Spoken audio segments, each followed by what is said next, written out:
the preamble thing. So now it's over to Phil to talk to us about how to chair meetings and such like. Okay. Thank you, David. If I drift off a bit, I do apologise. I'm just recovering from COVID and I'm absolutely, using the technical term, knackered. So if I start snoring, please, if you could shout at me, that would be really great. For those of you who don't know me, my name is Phil Gerrella, and the reason I'm doing this, a couple of reasons that we're doing this. Firstly, it's with new RA chairs have joined the organisation, and with the forums also coming on board, we felt it might be quite a good time if somebody's put in a position of chairing and they're not quite sure what needs to be done. So we're doing this. And the reason I'm doing it, it's not they just pulled me off the street. I've chaired a few meetings. I was a chair of the school governors.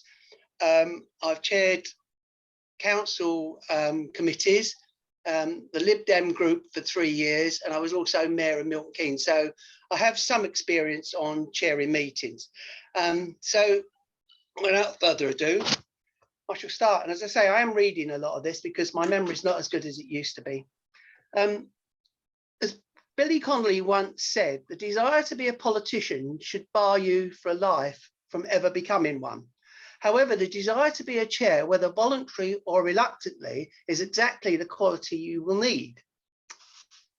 There are two ways of becoming a chair. Firstly, you will be seen within the group as a person who understands both the goals and ethos of the group.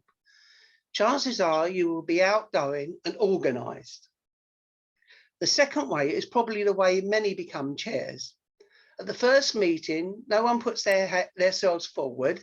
You get that moment when all the heads go down and there's no eye contact, and either you say, I'll do it if no one else will, or worse still, some bright spark puts up their hand and puts you on the spot.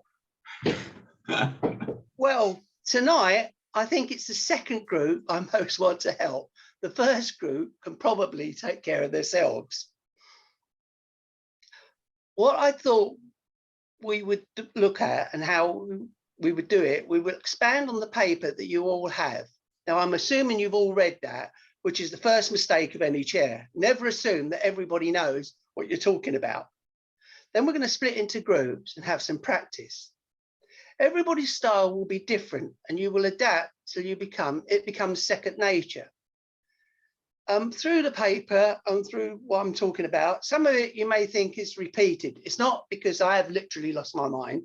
It is that some of it needs to be repeated because it picks up in different headlines.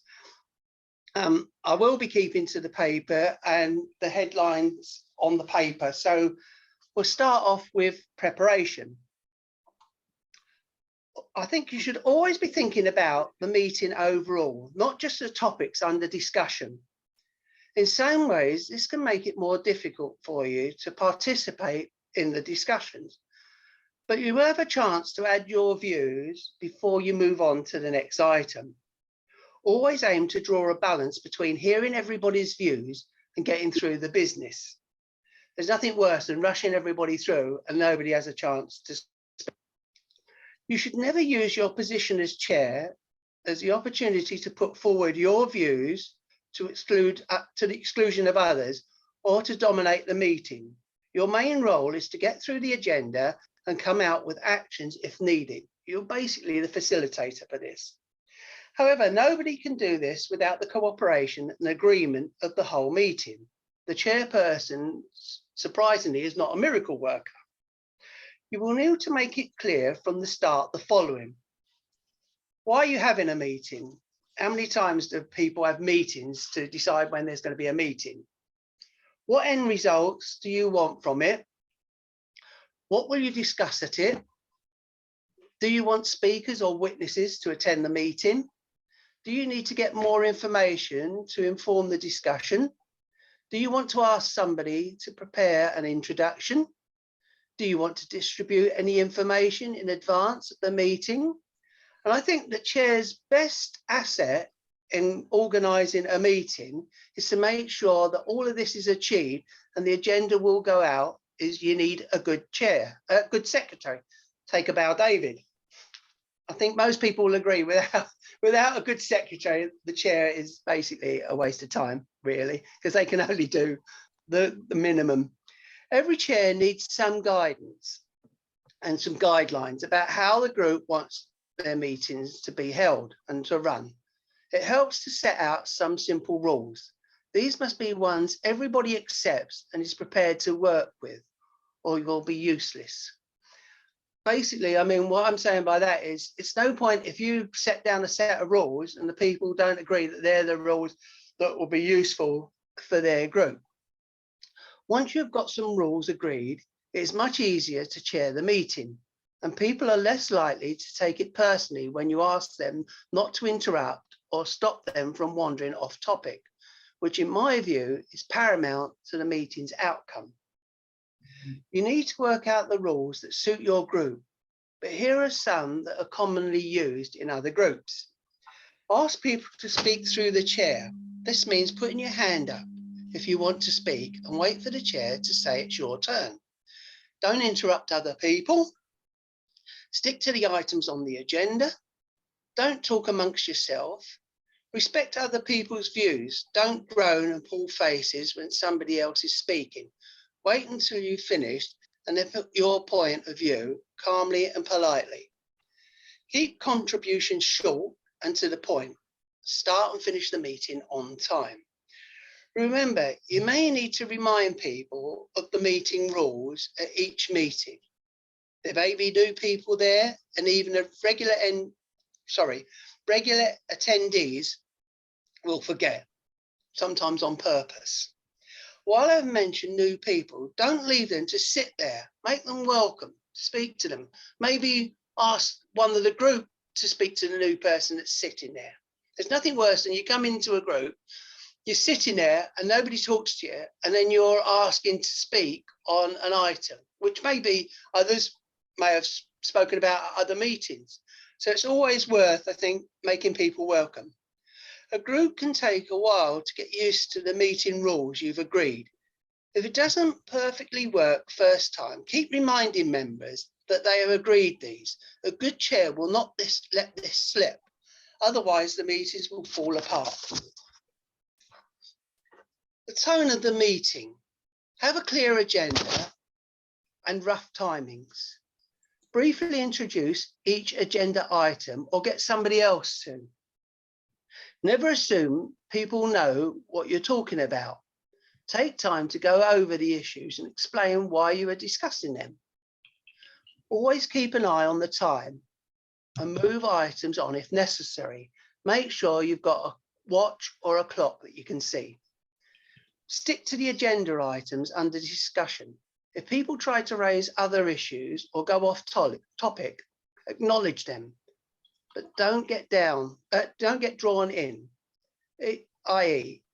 that's an important point, which we can come back to later. The point of order, which somebody always raises, make sure it is a point of order and not something that they can get on their bandwagon using, I want to make a point of order. Because there is nothing worse. I know most chairs, their heart sinks when somebody says, I have a point of order, because you know it isn't most times. Stop private conversations and asides as soon as they start. Tell the meeting what decisions you are making and why. I'm going to give this discussion another 5 minutes for an example, and then draw to a close. Remember, don't use your position as an opportunity to impose your views. You are there to facilitate the meeting, not dominate it. Keep an overview. Remember your role as chair. Listen to other people and make sure all viewpoints are heard, including those you disagree with. Don't be under-assertive. You've been given a role and people will be looking to you as a leader. Don't be afraid to speak out, but always be consistent and fair. There's nothing worse than a chair saying, right, we're going to do this at this meeting, and then the next meeting, they completely go back on what they said. So be consistent and fair. People will appreciate if you're being fair. So if you treat everybody the same and have the same rules for everybody, then nobody can really complain. Right, potential problems. These could be anything, items on the agenda that may be controversial, or something that should have been straightforward that suddenly becomes heated, and of course, the most likely and probably the hardest to deal with, difficult people. You know, the person who talks non-stop, or the person who knows it all, or the person who will just focus on one particular issue. There are no easy answers, but the general way you can conduct meetings will be making a difference. Here are some tips. Remember, the majority of people at the meeting will support your efforts, because nobody wants the meeting sidewinded by somebody else. Remind people of the meeting rules and that everybody has agreed to these. Be firm and consistent, as I say. Don't allow difficult people to get away with things and then come down hard on people you find easier to assert. When two people get into a heated discussion, and these do happen sometimes, surprisingly, summarize the points made by each and then move the focus away from the individual by asking what other people think about the issues. When somebody keeps repeating the same point, assure them that their point has been heard and then turn the discussion back to the group. If somebody is continually criticizing, try to turn the question round to them. For instance, what suggestions do you have for how this could be improved? Or what would you do in this situation? On rare occasions, you may have to deal with somebody who is really disruptive in a meeting and won't listen to any of your helpful suggestions. If this happens, try asking the group for support. Do people want to spend more time on the discussion, or do they want to move on to the next topic? This will make it clear to the person involved that not everybody is just, or the chair just wants to move on. Participation. Have you ever been to a meeting, and I'm sure you all have, where no one spoke out against a particular proposal, but you discover afterwards that lots of people didn't agree with it? This happens far too often and means there is only half-hearted support for the group decision. It is critical that members leave the meeting signed up to the collective decision with a united stance. This can be achieved, excuse me, I do apologize. Sorry, where was I? Oh, this can be achieved like this. You want to hear everybody's views and make sure everybody is included and involved in the meeting. There are two sides to this: restraining those who talk too much, encouraging those who are quiet, nervous, or new to the meetings. Ideally, you want an I do apologize. Ideally, you want an atmosphere where there can be genuine debate and discussion. People should be able to disagree with each other and listen to different opinions in a way that is constructive and moves everybody on. This takes time to develop, and you'll get your own way of doing this, I think, and requires the involvement of the whole group. But there are things that the chair can do to help. If lots of people want to speak, keep a list of whose turn it is to speak next to remind you. Make sure people know you have noticed that they want to speak. You could say something like, I'll take David next, then Robbie, and go down the list. So people understand that you've seen them and they're going to be the next person to speak, and they don't need to keep their hand up. Stop people from talking too long. And I think this is key to making sure that your agenda timings are kept tight. If somebody is talking for a long time, interrupt them and say something like, thank you for your contribution. You've raised some interesting points. I'm going to stop you there for a moment and let other people speak. Give preference to people who haven't spoken before. Just say to somebody, right, I'm going to take the next speaker on the list, and we'll come back to you if we've got time. Give opportunities for everybody to put forward their points of view. Ask questions to draw people out. For instance, does anybody else have any thoughts on the issue? Is there anything people would like to add? You can try going around to each person in turn to get their views on the topic. But remember, I think this tends to be something that only works in small groups. If you've got a large meeting, certainly the size of the meeting tonight, it would be impractical to actually try and go around everybody and make sure that everybody has a chance to speak. Stop people from interrupting. Step in immediately with, hold on, let's finish what one person was saying. Make sure you don't forget, though, to come back to the person that's interrupted so they can make their point. Make sure you don't ignore people who have their hands up in favour of those who keep interrupting. Listen carefully to what people are saying and make sure their suggestions have been considered by the meeting.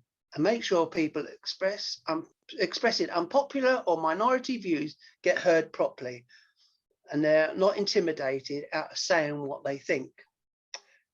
That is basically my views on what meetings should be run like. Now, I can say that most meetings don't run like that, but if you can pick up any points from this and you find it useful, don't forget to credit my name at the end of the agendas. Thank you very much, everybody. And I do apologise for the tickle in my throat. Right. Thank you, Phil. Well, what we're now going to do is break out into 3 separate groups, and each one of them is going to have somebody in charge who is going to put the people through their paces with proposing a few scenarios and saying, well, if you were the chair, what are the exact words that you would say in this kind of situation?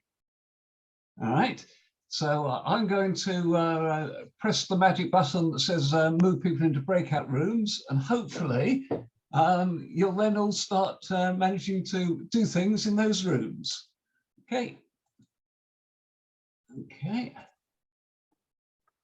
Okay, you should be being asked to join.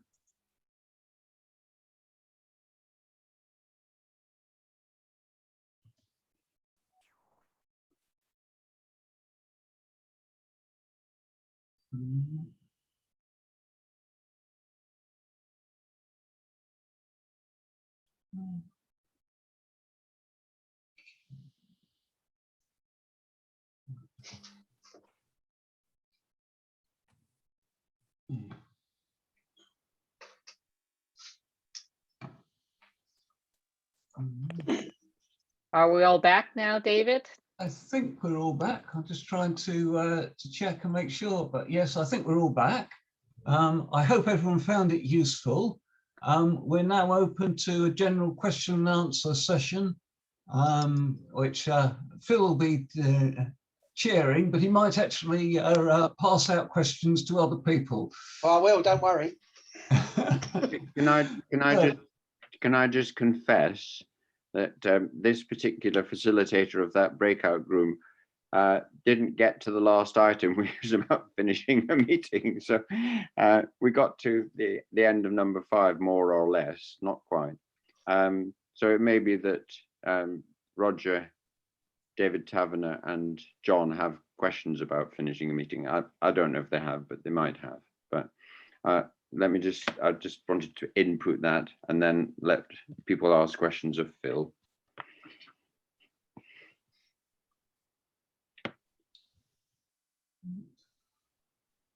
We finished on time, didn't we, Phil? We did, Jill. Thank you very much. I'll pay you £5 later.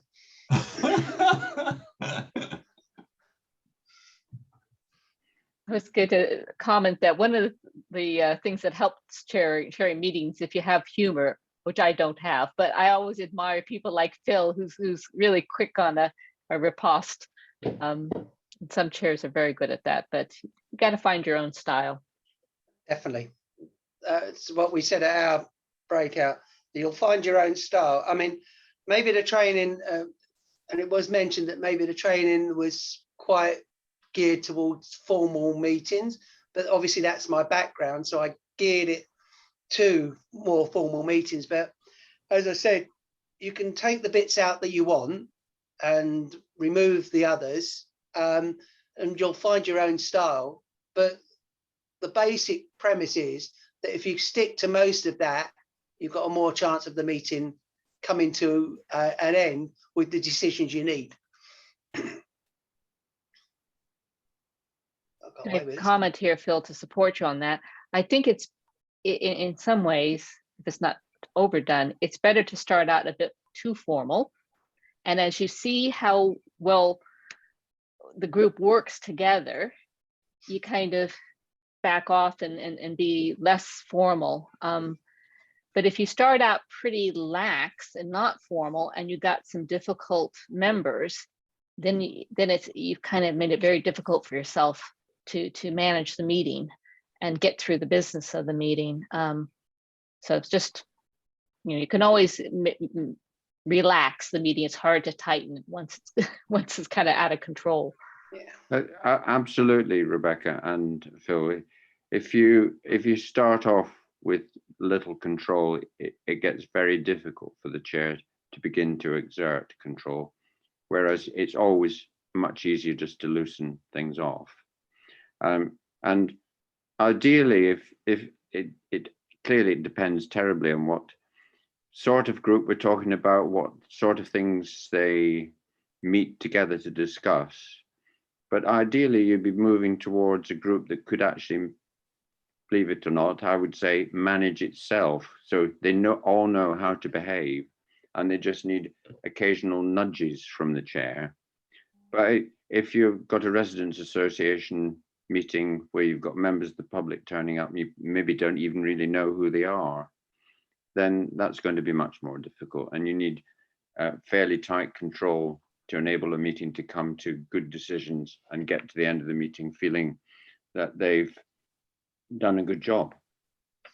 Yeah, certainly. I mean, one of the things that came up from our breakout group was when we finished the meeting, and I'm not picking on you, Robbie, because you didn't get to number 6, that wanted the people to go with a positive thought about the meeting, and that they'd actually felt that they'd enjoyed the meeting and it was positive at the end. And one of the comments came out was that the chair would say, "Oh, we've done this. Thank you very much for being at the meeting. If you're not quite happy with what's gone on and you'd like to speak to me afterwards, I'll be quite happy to pick up any points with you." My advice would be never do that.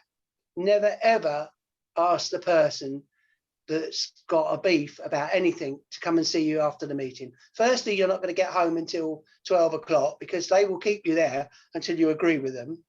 Secondly, you're going to lose any control that you had, because that person will then realize that at the end of the meeting, they can influence any decision that has been made. And I think from there on, you're on a loser. So my advice would be never give somebody the opportunity to come back after the meeting. They will collar you anyway if they're not happy, but make sure that you've got everybody signed up, you've got a positive outcome to the meeting, and everybody knows when the next meeting is going to be and what you've decided. And that's paramount for me. Make sure you don't leave yourself open to make the chair vulnerable. I think that's nothing else. That's my bit done.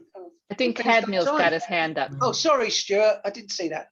I do apologise, Stuart. Yeah, I agree with nearly everything that Phil said, but I do worry about ways of keeping enthusiasm from residents.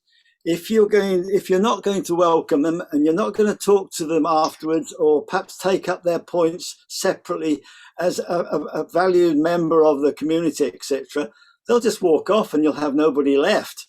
And that's what's happened in many of these meetings. I can't even get a quorum in reality. It's a false situation what we've got in some of these meetings. People just sort of, well, please stay on because we haven't got enough. You want to somehow bring in, and there's lots of ways of doing that, like when you have a big display and there's lots of information, people's got something to come to and something to focus on. But if you don't have things that are exciting and things that people want to get involved in, you're doing it for a community that's really not there with you. What is the aim of it? If those people are going to walk away when the chair, or not chair, but the organisation that this is set up in is not really welcoming them and taking part. No, there's lots of like people on our estate. We did lots of ideas, and they were all just the council came along and said, "Well, we're not going to listen to you. Yeah, it's not our idea." So that wasn't the chair. That was outside influences coming in. Yeah, but that's not what the question was, Stuart. Sorry. I mean, what my point was that if you've had a meeting and everybody's had their say and you've got a collective agreement that that's what you want to do, you should not, as chair, invite people to come in and say after the meeting, in a private meeting with you, that they're not happy about what you want to achieve and they haven't got their point across in the meeting and they've been given the opportunity. People will do that anyway. So I don't think the chair, in my view, and it is only my view, should leave themselves open to be influenced outside a meeting, because people will try and influence you anyway. So why would you invite that position? Well, there's no need for it. Another there's no way, need to, it doesn't, way, could I? Sorry, can I just finish? It doesn't stop people being a member of the group and being a fully active member and making their point to the chair. What I'm saying is, don't invite trouble when you don't need it. Could I suggest that another way, if that happens, is that the next meeting, perhaps some of those points could be taken up, or even a slot at the beginning and the end of a meeting, so that those things can be incorporated naturally. Yeah, I mean, I think if somebody's had 2 minutes to speak on an item, then when everybody's spoken, they've gone back and spoken about that item again, do they really need to again speak to the chair if they're not getting their way through? The best way is, as you say, rightly, ask for the item to be brought back. And if the rest of the group agree that that item should be brought back, then there's no reason why it shouldn't be. But I don't think the chair should invite people to undermine the position of the chair. That's just personally my view. Cadmiel had his hand up for a while. Sorry? That's right. Yeah, no, thanks. Well, it was related to this actually. My question was around decisions about deferring or moving items on to the next meeting. Like, when do you make the decision? Because things are not being resolved, and I agree completely that you shouldn't invite people to talk to you outside the meeting. Because it just brings on this extra burden on you don't want to deal with. But B, it's not a good message to everyone else saying, well, really the real decisions are made outside the meeting, and so that's really not a good message at all. And also in terms of just the meeting is starting to run over and getting late and going on, and if you've assigned 2 hours for the meeting, you have no idea what other people's time commitments are outside those 2 hours. So meetings that run on beyond the allotted time are really, really annoying. And so when do you make this decision about saying, okay, right, we're going to have to carry this over to our next meeting, or if you see this is happening through the course of the meeting, you might want to say, well, we've got a lot to get through still. We haven't got much time left. There's this item that is of key importance that I think we need to discuss. Let's bring this up, and discuss this and carry the other ones over. So it's about, I was just wondering some thoughts about how you make those decisions, both in terms of unresolved issues and respecting time commitments. Right. I think how I would deal with it, if it's time sensitive, then there's no point bringing it back to the meeting, because if the time's gone, then why would you bring it back? If you've taken a vote and the majority have voted that that item is finished and you agreed an action, why would you bring it back again? Because the majority of the group have agreed that that is the right move. You voted on it and you have agreed a position. If you decide then to bring it back, it undermines the rest of the group, in my view, because if that person can influence the chair enough to bring an item back that's already been voted on, you lose any control you've got over the meetings. And I think the other point I would also say is you voted on it, you've agreed it, why bring it back? And No, I guess I was referring to things that you haven't reached a conclusion on. And so Right. the discussion is going on Yeah. and you're starting to get into these sort of circular discussions and it's not been resolved. And so it seems like, well, okay, we could keep going on this and we'll spend another 20 minutes and still be no better off and we're not going to get anywhere. So maybe it's time just to step back and put it to another time, the next meeting or something like that. But yeah, obviously if it's a time critical decision, then those are the points that should be scheduled earlier in the meeting to avoid running out of time for it. Or I don't know, it's just, yeah, it's about obviously things that have been decided and that's clear, then you finish and move on. if it's something that's going over the time that you've allotted for that item, if there's a chance to bring it back, then there's no reason not to bring it back, I guess. If you need to get more information, and usually if it's going round and round in circles, it means that you haven't got all the information you need. Yeah, exactly. So it might be worth saying to the group, right, we're going to park that for this meeting. I'm going to get some more information and we'll bring it back as item 1 on the next agenda. And we'll spend 10 minutes on it. I've seen you, Roger, and I'll take you after John. That's how I would deal with it.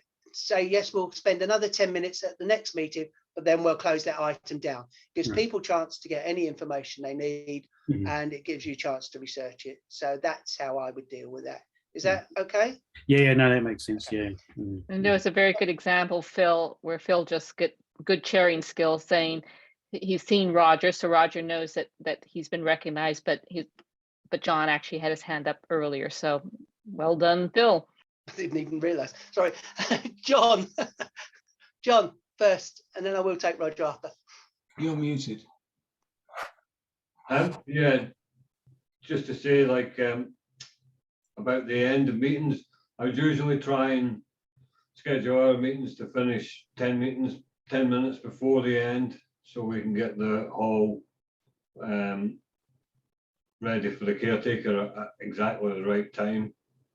So, but also you find there's 10 minutes of like informal chat about maybe non-agenda items or future agenda items, which is fair enough. And it's people love the chance to catch up with you. And then we usually another 10 minutes outside the hall. Even after the caretaker's locked up and gone, we are all stood there for another 10 minutes, you know. So, yeah, there's a bit more time afterwards as well. And like Phil said about putting together, often what we see is little working groups put together to build more information to bring to the group for the next month's meeting or the next scheduled meeting. And that working group then goes round and looks at and gathers more information and brings both sides of the argument for a fuller debate and a more educated, if it's possible to resolve it, you know. As I said, I mean, my background is more formal meetings, and I know that residents associations do run slightly different, and I agree with you. There's no reason why at the end you can't, and people will congregate and speak about the meetings afterwards. Thank you. Roger and then Robbie. You're on mute, Roger. Thank you. I'm just unmuting, sorry. Thank you. Yeah, thanks for the, what an interesting topic. We could have probably covered this in our private, in the boardrooms, quiet rooms. It's a topic that's quite difficult. I take Stuart's point as well, following up, Phil, from, bowing to your knowledge as well. I actually put that as one of my scenarios to, if you've got a difficult person or individual was continue to make a point and overemphasizing, I gave the option to speak after, to speak after the meeting, but the proviso I would make was not as an individual, just as a chair one-to-one. I would say that as a committee. So you'd either approach the table with the committee, or you'd make sure you've got your assistant secretary or your